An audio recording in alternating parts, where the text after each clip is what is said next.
All right. Hello, everyone. Welcome. Really excited to be with you all today.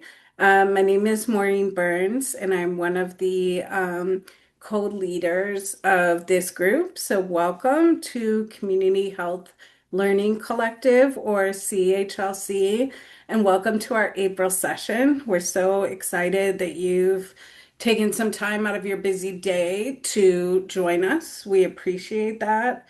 And we want to say welcome once again. If you haven't, please take a moment to say hi in the chat. Tell us who you are and where you are joining us from. For those who may be new to this group, CHLC is a once monthly virtual gathering, sort of a shared learning space. So our primary audience for this group is community health workers or CHWs, promotoras de salud, community health representatives, and other frontline workers like peer supporters and people who work in outreach, and also our allies. So if you care deeply about the health of your community, you are welcome here. Myself and my co-facilitator, Candace, we are two community health workers who work for the HAP Foundation, which is a nonprofit located near Chicago, Illinois.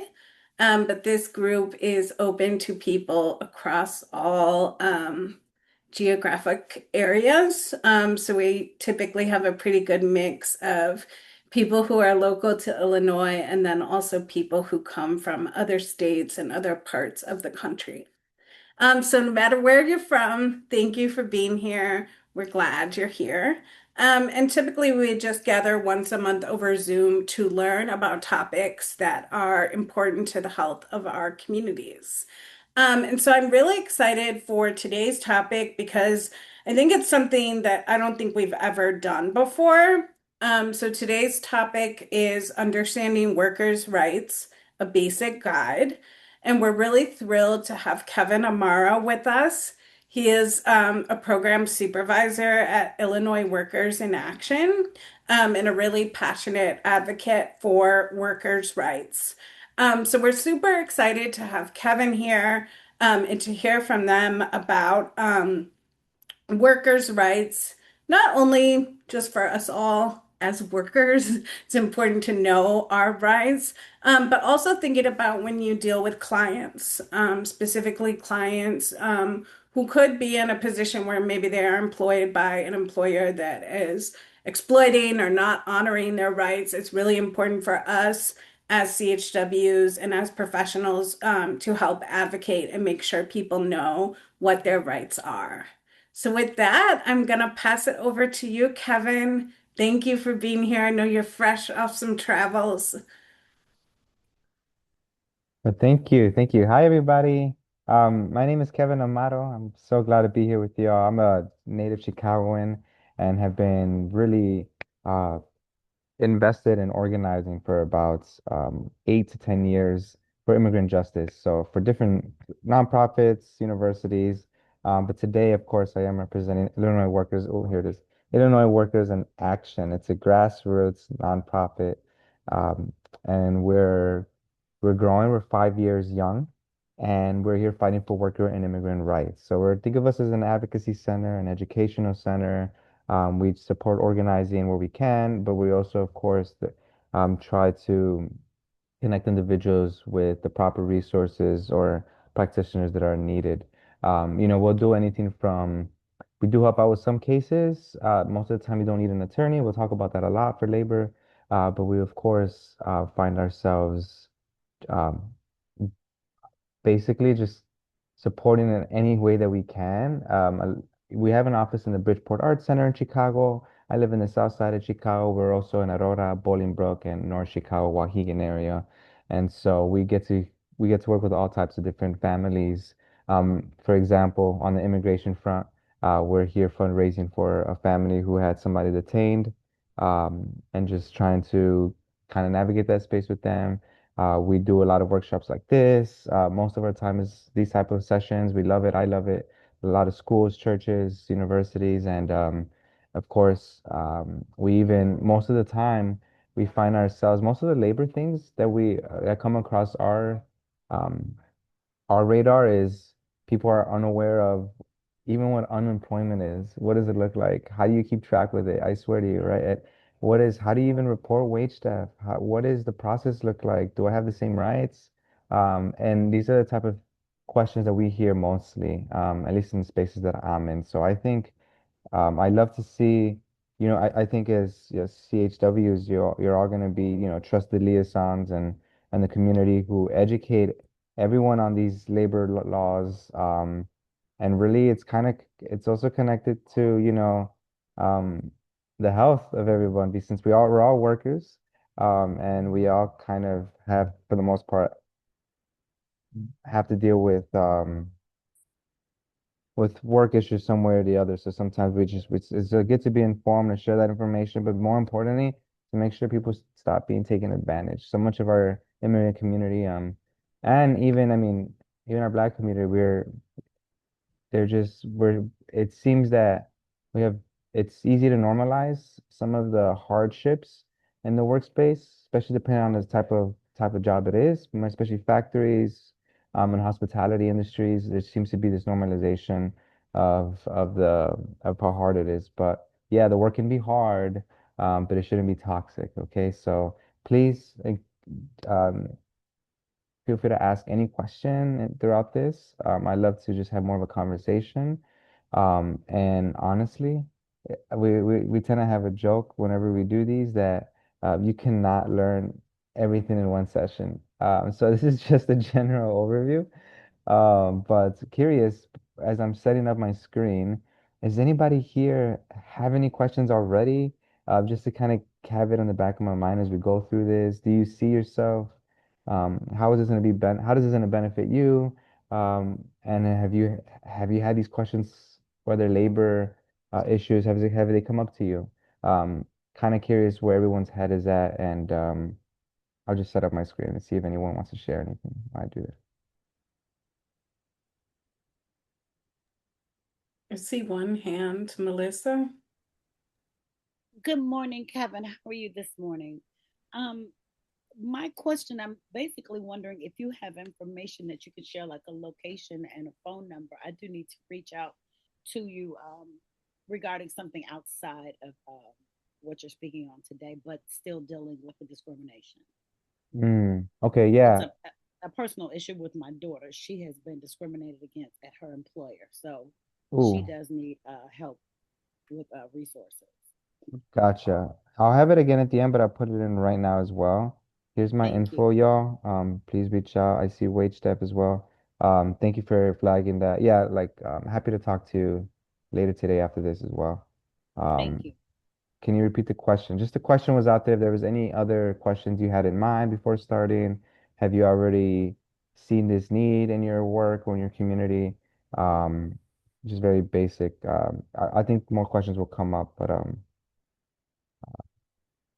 yeah. So let me share it. And by the way, everybody, just to show the type of work we're at right now. So, um, I am actually in Washington, D.C. right now. We came with a bunch of hospitality workers because tomorrow we are actually, there's like 15 of us, and we're gonna they're gonna be introducing the bill to raise the federal minimum wage. And Delia Ramirez is the co-sponsor for that. So we're gonna see what that looks like. We're uh we're a little ambitious, but we gotta try. So this is what we do. Again, we'll just talk. This is General 101, basic guide, understanding worker rights. I think this could be hours and hours and multiple days, depending on each section. So um, bear with me. But yes, please take any questions down. You put on the chats. You don't have to wait to the end. We'll see when we can see it, or unmute yourself if you have something. And again, we're a nonprofit, 5 years new, and so I shared a little bit about what we do. So we're trying to pass education, we're trying to empower others, and we're trying to remind people that we're all leaders. And so that's what we're here to do. And again, this should not be taken as legal advice, but rather as general information about relevant laws as it changes, especially outside the city. and if you're in Indiana. So are we all in Illinois though? Am I correct? No? Okay. No, we've got a few different states. Ooh, what other states do we have? Do we know from the top of our head? I believe I saw Washington State Hmm. in the chat. I'm not sure about which other ones. Gotcha. Okay, so yes, you're gonna hear me say this over and over in a bit.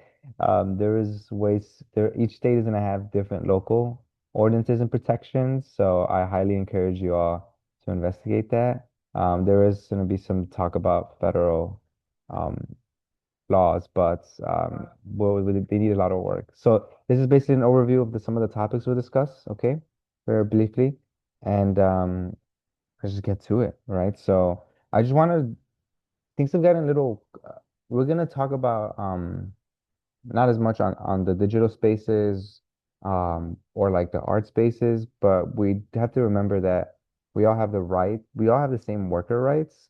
You might have seen the city of Chicago, they had this art is labor like campaign for that reason because they're trying to pay artists, not just visual artists, but musicians and all types of different artists, what they deserve, especially because the city is hiring a lot of artists through DCase, and they just the whole point is to show that it's easy to think that since art or influencers or gigs or online sales that they don't seem traditional, so maybe they don't have the same rights. They might not have the same privileges, but they have the same rights, and it's that we all need to be paid for the labor that we have done, and regardless of our immigrant status as well. A lot of people get spooked about that. Like people are afraid to make um, to report wage theft or any other illegal act or discrimination because they think that they don't have those rights. And at least once a week, I'm telling you all, I still meet people that feel that or think that. And so if we remind them that they do have rights regardless of their status, regardless of the work they're doing, then, maybe through time, hopefully that could be internalized. And sometimes it's bosses, right? Sometimes it's their bosses at a company. On the South Side, we basically had this month. There's a taco place. It's called Saca Tacos. We're gonna put it out there because it's all over the news already. But it's in the Chicago South Side, and there's been a lot of reports of labor violations, sexual harassments, and the workers were told by the boss that if you make a report, we'll call immigration on you. And so they stayed quiet for a long time, right? And so and whether it's right or wrong, immigration still might come, right? And still detain them. And this is why it's so difficult to get people um to really want to take action, honestly. They rather move on, they rather just ignore it or, try to protect themselves. And so we've even heard of people, this is perfect for wage step because we've been running into some people who are I don't know about happily, but they're okay getting paid less than the minimum wage, which is illegal. But they didn't want to make a report because they said that they couldn't get another job at all, and that they don't want to ruffle feathers, that they're not in a place to miss one payment, and so they have to deal with it. Now what we do, and that's and there is encourage, right? But we can't force them to say you're gonna do this, right? Because it's wrong. Um, that just might that might make as you may know already, that might make the individual feel a little more scared about being, opening up about something like that in the future. So, but you best believe we try to encourage and listen. At the end, I'll share some tips on that, but we want to keep checking in with them as well. Just to, hopefully they'll start kind of getting more comfortable and confidence. But the ones that I've been speaking to don't have coworkers. It's just one worker. So the worker power there is even more harder to develop, to facilitate. So we'll get to that in a bit. I think I saw something. Hopefully it's not a question. Oh, yes, yes, yes. So wage step, right? You might have seen this. Of course, we've seen a rise in wage theft, even with our partners and some local electeds in the west suburbs of Chicago.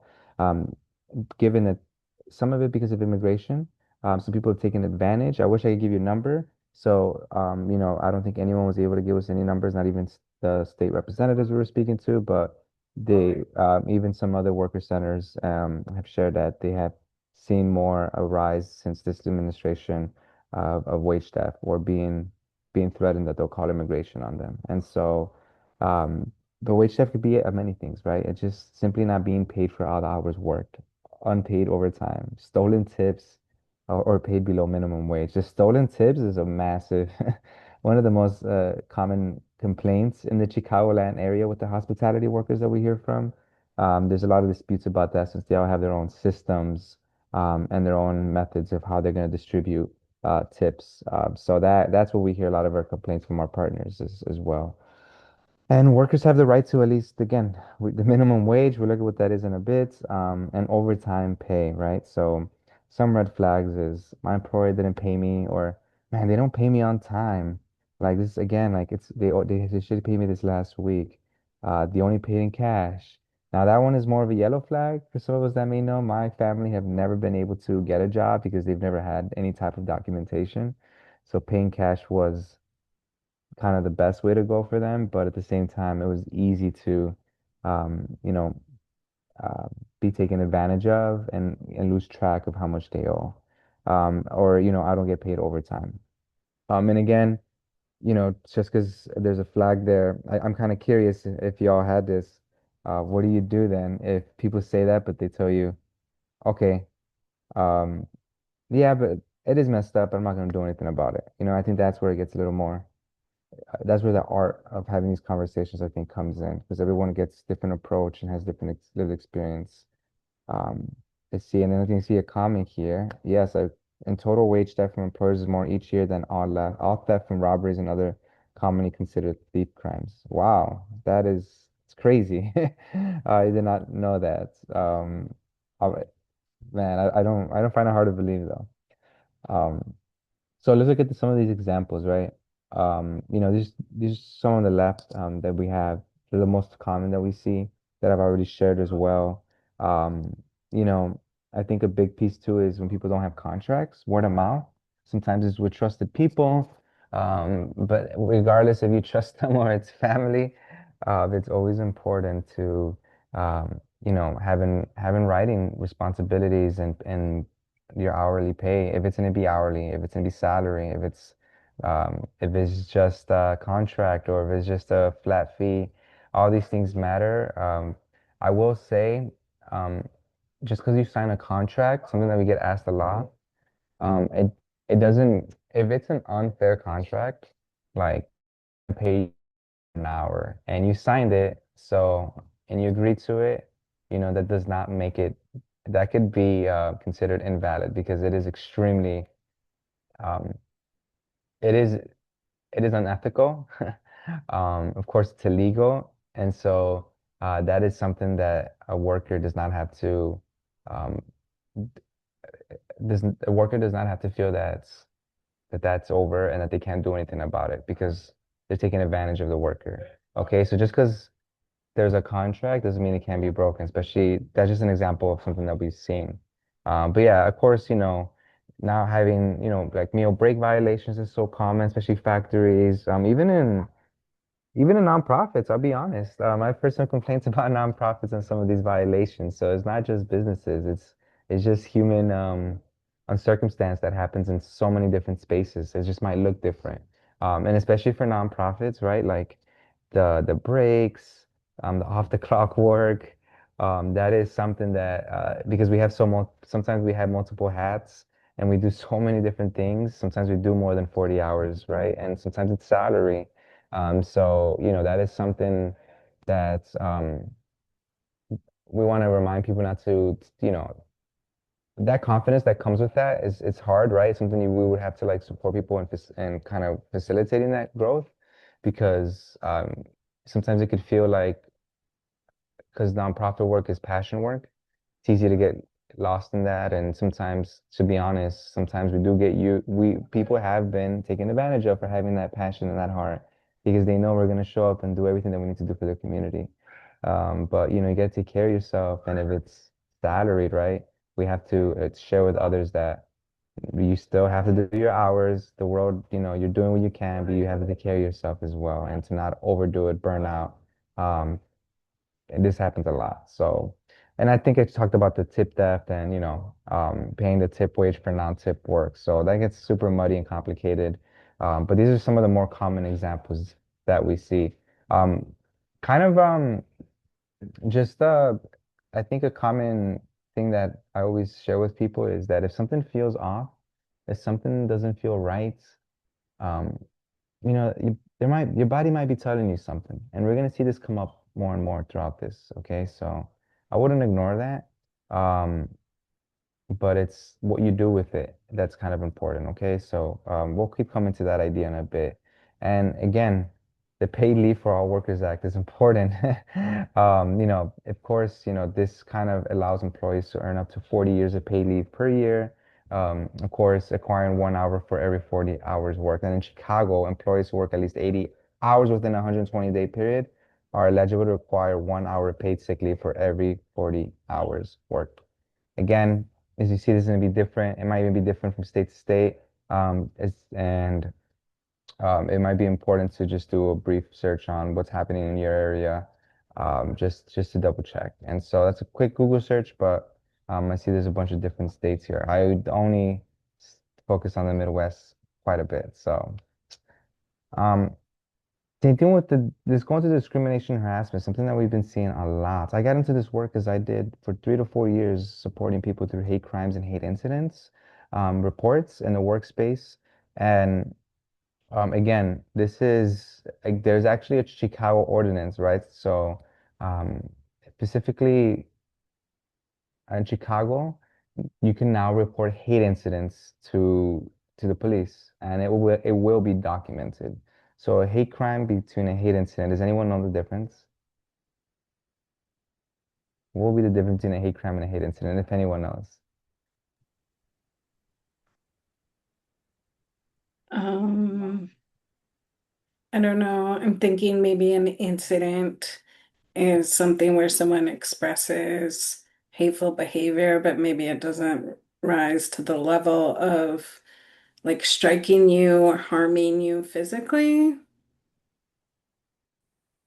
Yeah, you basically that's basically it actually. You basically took the word out of my mouth basically. So um a hate incident, yeah, you said it perfectly. I would say it doesn't rise to a violent, right? It is, and sometimes not always violent because um it changes on where it is too.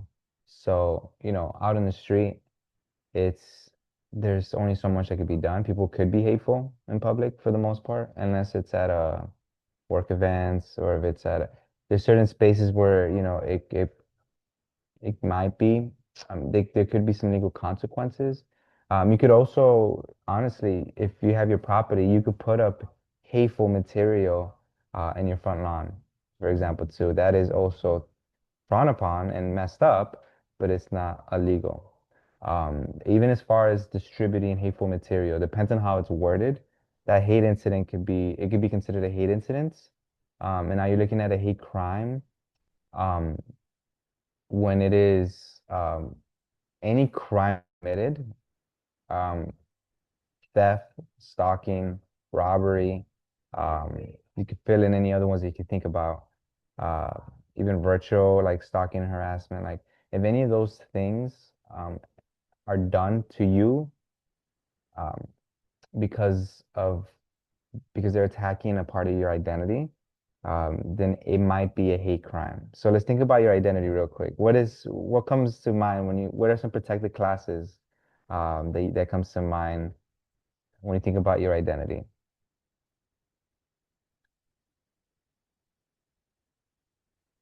Put it in the chat too if you like. So that would be sexual orientation. I know I see it up there already. Um, is slander is that included in harassment? Um, ye- it can be, yes. This is so just thinking about the protected classes, you all said it right, sexual orientation, gender, your ethnicity, your religious background, your immigration status, colorism, of course, even disabilities as well, or different ability. And so, and it's different by the way. We have more protections here in Illinois and in Chicago. Some states don't have sexual orientation or gender protections, for example, as a hate crime. You could probably guess which states do and don't. But all that has been done because of the work that the state has done and organizers and individuals like us that push for these protections. And so those are some of the protected classes. Um, Regardless of work or not. This could be, even at school, right? A lot of bullying sometimes could be a hate crime. We just don't use that word sometimes because they're children or they're high school students. But it definitely starts there a lot of times. We've seen it in, like I said, after 2020, a lot of students were even like fifth graders saying things like, oh, telling other students to go back where they're from, making some anti-Asian slurs or epithets. Again, but they're students, right? So you want to come at that, you want to work with that differently. But again, it starts there with youth a lot. We normalize it, and then we have our society and our culture sometimes. It's just kind of there's a lot of even so a lot of this manifests into the workplace as toxic culture, right? I know with working with the Asian American community, um, some some Asian Americans, especially in like the Chinatown area in Chicago, have shared that sometimes they go into a workplace and they just make fun of their accents or their food, right? Kind of bullying them, isolating them from the rest of the group. That is, again, if it's repeated and if it continues to happen, and they're being targeted for their identity, then it could be breaking some type of labor law, but also, um, honestly, it's it. Sorry, just trying to formulate my thought on this, but um, there is a couple of things that could this gets really muddy real quick too because then I've gone through processes where having to work with police, even FBI, and it just gets so tricky. So, point being is if you're being discriminated, harassed, treated different because of any of your identities that you can see on here. And it isn't just treated differently in the sense of like I'm talking to you different or I'm acting around you different. This could also manifest if you're put in a position or a certain task that you were not hired for. And this happens a lot sometimes with elders or people who have been in accidents where they say that they can't modify the task for them or they put them somewhere to punish them. Um, it those are the type of things that could also be reported, right? So discrimination, again, it's illegal to treat workers unfairly due to the protected classes we shared, harassments, it could be sexual, verbal, or physical. This is why there's a sexual harassment training that's required every year now by the state of Illinois and like almost any job, because it is something that is very common. And then, of course, when talking to people, they might feel uncomfortable talking about these things or might be embarrassed. So how do you talk about it? And you could just think about what happened, how did it happen, and when you're making a report too, and I'll show you at the end what agencies to report these to. You just want to make sure that you have to think about how did this impact your pay, safety, and or dignity. Okay, so that's the way that you want to phrase it. It's kind of if anyone has ever done like an order of protection, not super related to this, but it's kind of similar. You have to show the justified fear. Um, why, how many times did this happen? That's a pattern. And, how do you think this would impact you as a worker move in the future? Okay. So again, just some examples of these. I could tell you which are the more common ones that we've seen and that have come across our space or with other workers' centers. Um, it's been really, fine because of a disability, especially after an accident. That kind of gets a little complicated on that one. It's very case by case, because sometimes the job wants to take care of them, or sometimes they want to get rid of them. Like it depends on why it happened. And honestly, like sometimes you really can't do a job if it says that you're required to do 50 pounds and at least lift 50 pounds and the doctor says you cannot, then right there might be a negotiation or a discussion about what that looks like, that transition, or how they're able to try to help and work with you. But honestly, sometimes it's just not possible. But at least that conversation should be held, and at least they shouldn't just cut you off like that. And that's kind of like a yellow flag or a red flag almost, right? If they don't even want to talk to you, work with you, like, sorry, you just can't work here. We'll just get rid of you. So we get a lot of kind of concerns with that. And of course, the compensation and advancements different to different people. That is very common. There's one person I'm working with right now that she got let go, but she noticed that she had a different compensation package than other workers that got let go, and she thinks it's because of her status. That's the only thing they could think about because she shared that she doesn't, she's not a citizen and the others are. So they're like, maybe that's it. Right. And so it usually starts, you don't find these things out unless you talk to people, but you're going to see later on too. Like we always encourage coworkers to talk about these things, if possible, because that's how we find out about it. And for the hostile environment, I think I share a bit about this as well too, but offensive, intimidation, touching that's unwanted, even comments and gestures, and teasing. And this is hard because even some of the adults I've spoken to, they're like, well, I don't care. Like I ignore it. Like they're just words. Everyone does that. Like, why do I care? I'm just here to work. That's for them to figure it out, but we should stand up to ourselves, at least bare minimum, right? Doesn't mean we have to quick. I think people are afraid to just go through that whole process. So if we explain what that process looks like, it might ease them. But we should at least, let people know that what we don't like, and hopefully it stops there, and let them know if this doesn't stop, then I'm gonna have to do something I don't want to do. So and kind of think about this going up the hierarchy ladder. If a coworker harasses you, who do you tell? Probably the supervisor or somebody else, right? If it's the supervisor, then the employer is the one that's gonna be responsible for that. So you kind of go up, and keep reporting this to different individuals. I I know there's a lot of feelings about HR. At most of the time, HR is there to defend the employer. But it's still important to go through that process, document it, and make the report because as you go through other agencies and other attorneys, they're gonna ask about this, and you have to show that you tried. Okay, so um, let's see what this is in Spanish. How much time do I have? Great, we're good on time. We're good on time. This is the hardest one, y'all. So this one's difficult because it's so different depending. Illinois is it's a higher.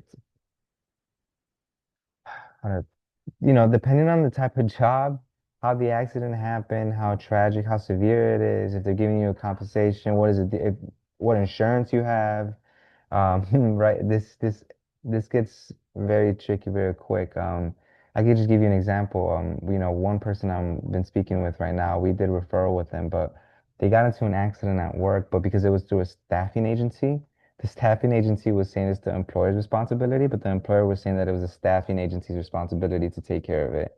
And so they were kind of sending this worker back and forth, and pointing the finger at each other. And so I'll share what we did at the end, but that was very frustrating. And then even they when they did agree on who should help, they were like, "Well, have you checked with your insurance?"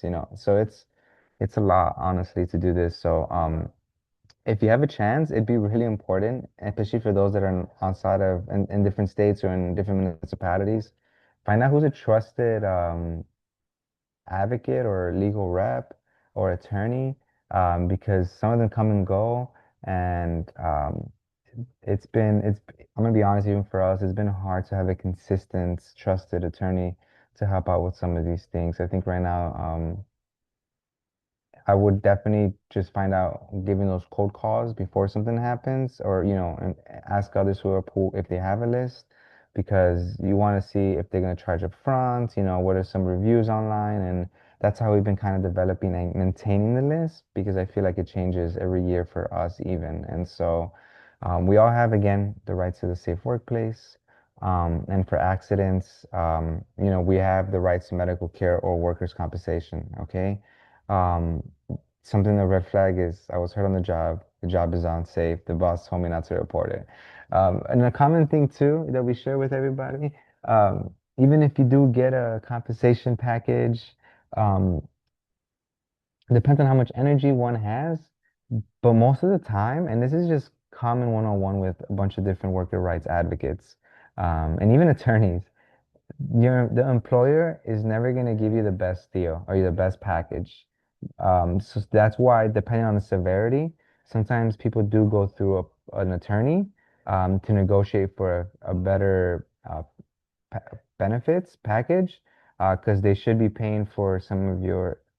Again, it depends on how it happened, why it happened. They'll do an investigation to protect themselves, but the common thing is that they'll pay for some therapy sessions, pay for some medical bills for a certain amount of months, and then also give you some pay on the side. Not as much as you would if you were working, but that's what we've been seeing. And sometimes for 2 months, sometimes for multiple months. It just depends on what you have on the contract, what they're willing to do. But just thank you so much for that link. That's perfect. So yeah, that's just common. That's just one common thing is that if it feels they're always going to protect themselves over you most of the time, even if you have a good relationship with them. So some examples of some things that we've been seeing lately, especially in like factories, is requiring individuals to work faster and faster to have higher goals, and sometimes not having the proper equipment, whether it's knives not being sharp enough, not being taken care of, or maybe not having gloves, and some of these other things that could happen, maybe you might not think of. Guardrails where there should be, safety nets where there should be, harnesses where there should be. Um, is there been is there any type of missing or unlabeled safety sheets? You do know that a lot of jobs, they should have the labor rights. Some different places and different businesses have different signs that are required to be put up in the break room or in a space where workers kind of meet or have lunch. And so, not providing the mask or proper ventilation, right? The proper equipment, protective gear for eyes, face, or using even damaged equipment, right? So again, before this happens, we should feel comfortable enough to make that complaint. Um, and if that's on record that you made that complaint and they still didn't do anything about it, and then there's an accident, that's gonna help. It's gonna help a lot. So this is why we want to think proactively instead of waiting till something happens, because then it gets it gets messy, y'all. Okay. So, oh, this is something something I gotta do a little better on too, actually. I'm gonna be honest. But it is people have historically in our country and even in Illinois and Chicago, people have fought and died for the labor right protections that we have today. And I think I love I love to encourage you all to look at more depth into that. It kind of really and so that we could share this when we speak to community members because it's easy to know that these things exist. And sometimes they don't work the way they should be, just like most of our systems, and that's why we're here to support them along the way and remind them that it is this way, but it takes time. And honestly, a lot of these cases take months, even if it's a strong case. So I think when we think about the history of it, though, it kind of gives us encouragement of of how much they fought and went through, for us to have this right. So we have to make sure that we utilize this right and keep using it and pushing it. And the more, and if we're able to actually have a reflection of how many reports there are out there, that could give us more leverage to work to fight for more funding for these agencies, to fight for more accountability with these agencies. Because these agencies that I'm going to show you in a bit are so understaffed, but it's because the reports are so low. And so, at a legislator's point of view, wait, there's only like a couple hundred reports a year. Like, why would I need to hire more people? So it kind of goes, but it's the bigger picture. It's long term. This is why not to trust the system, but to utilize it and to follow up with it. And that's what we're here to do too, to follow up with you with these cases because they take a long time. Okay, so again, just thinking about one of them, 1 day rest. It's in 7 Act. You do not have to work 7 days a week or by force. Okay, so this is generally prohibited unless you really want to, you want to volunteer. But I know this is different because for concerts, for like certain staffing agencies, for like festivals, security agencies, even like at the White Sox stadium, some of their full-time staff, they have like a weird clause that requires them to work 14 days in a row. I don't know how that is allowed. I have spoken to those folks um, about how that is literally contradicting the laws that we have. Um, but those individuals were happy to do that work because they wanted to get money quick and it's only a short period of time. And so that's like a weird loophole that exists. And so, and again, we can't force people to fight or report things. We could just highly encourage and try to motivate them. As an organizer, there's other organizers here. How do we agitate and, try to make that change? But it's not that easy, right? But that's what we could do. So there is instances like that in case you hear it. And so if the staff themselves are unwilling to have that conversation or to challenge it, there's only so much that we could do. And so again, um, take care of yourselves, y'all. I talked a bit about the minimum wage. That is why we're here in DC. We are actually working with One Fair Wage, Chad Project, a bunch of other organizations, because the livable wage is not the minimum wage that we have right now. Okay, so it is hard out there. The cost of living keeps increasing. Um, and so pinning workers against companies or employers is not the way to go. And right now, what we have is the minimum wage for Illinois is 15 hours. So this is statewide, okay? Not Chicago, but for Illinois, 15 hours, okay? Um, Federal minimum wage is 725. So this is for all the different states. So as you can see, it could be, and then the tip workers, that is also different. Okay, so I'll show you that in the next slide. So some red flags. Man, they pay me $10 an hour, and tips are kept by the boss. Um, I sometimes don't know if they're giving. I don't know. Sometimes it feels like they don't. They were getting more tips, but we don't see that when they distribute at the end of the day. So that's when they have to talk to their coworkers. The Chicago minimum wage is 1660 as of right now if it's untipped for companies with four or more employees. Why is that important? Now you can start talking about family businesses. That gets also a little muddy sometimes as well, especially because, family member might not want to advocate for themselves or their pay as much. So that might look a little different. But again, the minimum wage in the city of Chicago for tip workers, sometimes also called as sub minimum wage, is $12.62. So here with us, if you want to be part of this, or if you know other hospitality workers, we are organizing workers for the last couple months because in the city of Chicago, they were guaranteed to raise it up to $20 by 2030, and it was already guaranteed, but a bunch of aldermen in the city of Chicago are blocking and freezing it because the Restaurant Association, one of the bigger players, are saying that businesses and local businesses are not going to be able to survive with that rise minimum wage.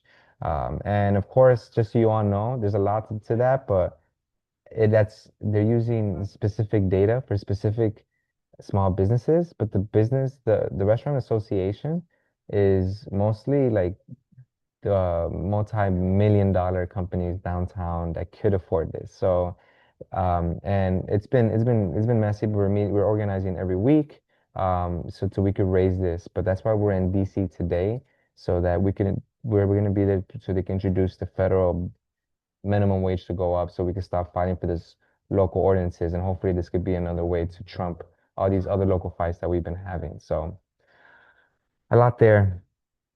Um, these are some of the government agencies that are available. I will say, if something is happening, I always tell people and clients when we do intakes, write it down. What day did it start? When is the furthest day you can remember? The what's, why, how, and when is kind of the important thing to do as you keep track of this because it's also good for the individual when they're making their case or they have to make a report, they speak to other legal reps, just to have that. Or if something happens once, it's good to write it down somewhere, the date, the time. The employer said this or the coworker said this and then you just keep track of this. And to go backwards is totally fine too sometimes. So I've worked with almost all of these agencies except OSHA, surprisingly. But I could tell you, the Illinois Department of Labor, again, there's for Illinois, and then there's of course the federal, but that is for wage claims, overtime, break violations, and they investigate anywhere from 3 to 6 months. We submitted one in September, and somebody just heard back like last week. So that's how long it takes. They even tell you it takes around 120 days just for investigation to start. EEOC is discrimination and harassment. That could take up to 9 to 12 months just to start the investigation after making the report. But sometimes you have to do this just to even start a lawsuit with an attorney. So you still want to do this process just to keep it track. But they're understaffed as well. OSHA, safety complaints. But then you might have heard of OSHA, but for any type of safety and equipment complaints. Workers' Compensation Commission is the workplace injury claims. I did have somebody last month. Again, this is the staffing agency one that was trying to say that there was the company's responsibility and they're pointing direction at each other. We made a complaint with the Workers' Compensation Commission, and within a week, they responded, and they forced the employer to explain what's happening and why, and they force them. At least they don't have the jurisdiction to force an action, but they have the jurisdiction to force an answer, and that's where the legal lawsuit could come in. Because if they say something, we're not going to do this because, and they say something illegal, that's written on a document. So what they ended up doing is they're giving they're giving the client a check, they're paying for a few therapy sessions and a few medical sessions as well. So that one moved a little quicker. We got lucky. And of course, the National Labor Relations Board, this is just to protect workers' right to organize and unionize. Unfortunately, although it is illegal to let people go, um, if they're organizing a union or just for, not even for a union, just for like a simple change in the workspace, it happens, unfortunately. It happens more than it should. So we want people to know that it might happen, but it doesn't mean we shouldn't try. And this is why we got to connect with coworkers and start thinking about plans if we're going to start organizing, because that's a whole other thing. If y'all have questions about that, happy to talk to y'all about that separately some other time, okay? So again, this is just showing you what it looks like, who you're going to report it to. I can share this with y'all too, so you can review it later, because there is different statute of limitations depending on what happened, where it happened. So sometimes you have, like for wage claims, you have within 1 year to recover up to 3 years of back pay.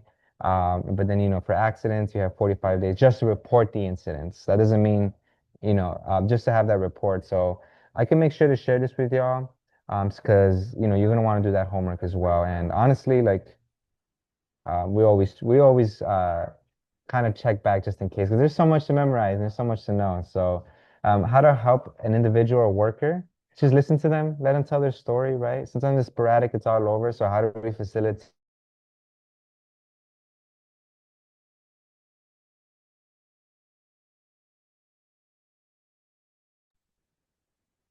Kevin, I think you might have frozen. jot down and write out the regressions?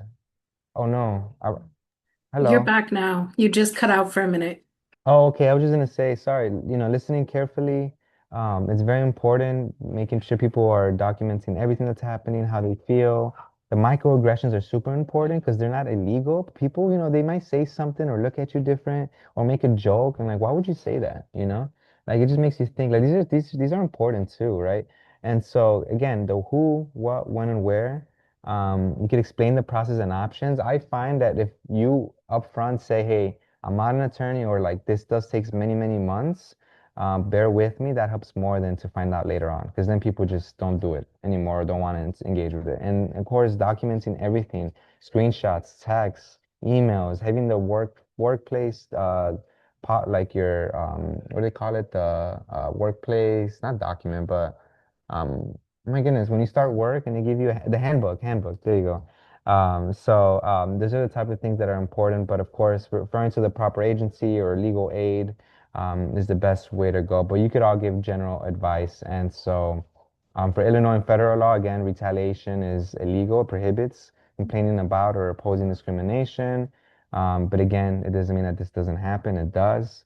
And if it does happen, we just got to make sure people don't do it alone, right? Because then you do need power, and these are difficult, complicated, and long processes, which is so frustrating. But that's what we're here to help with. And I see there's a few minutes. I hope we have some time. That's a lot of information, and guess what? It could be a lot more, but I think that kind of encapsulates what we've been seeing. What I think is important is generally to know. And again, I'll send this over to you so that you can share with the rest. Just keep it for yourself. I do know some of these protections might be changing, so just use it as a guiding reference. But of course, I encourage you to do your own research for your own local municipality and state as well. So, is there any questions for me, concerns?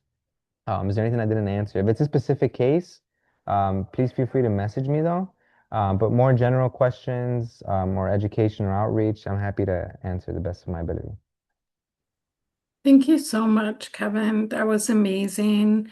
I did want to let everyone know that I will have Kevin share the slides with me and any other links or resources you think are important. Kevin, just email those to me and I'll get it out to the group in a follow-up with the recording.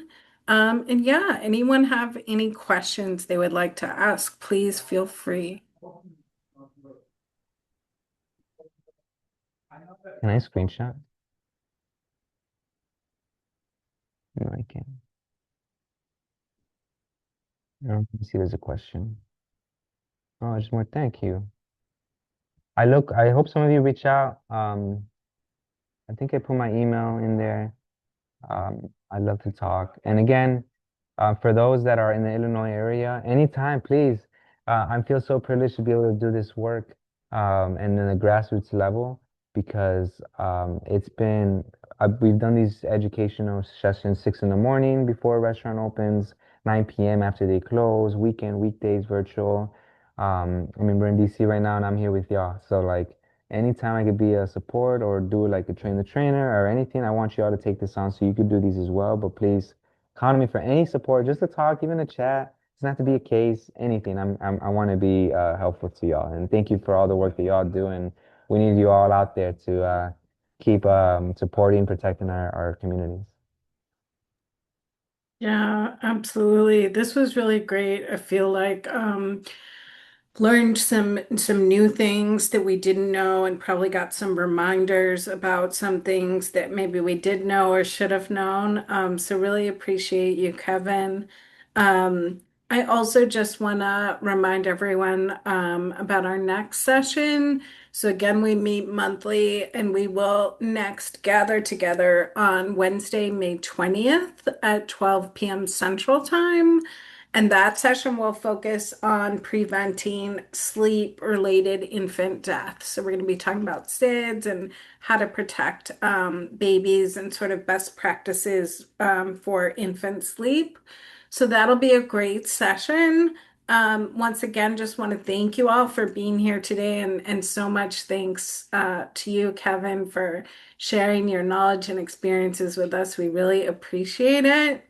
Everyone have a wonderful rest of your day, and we hope to see you next month. Thank you. Thank you. Bye, everyone. Take care.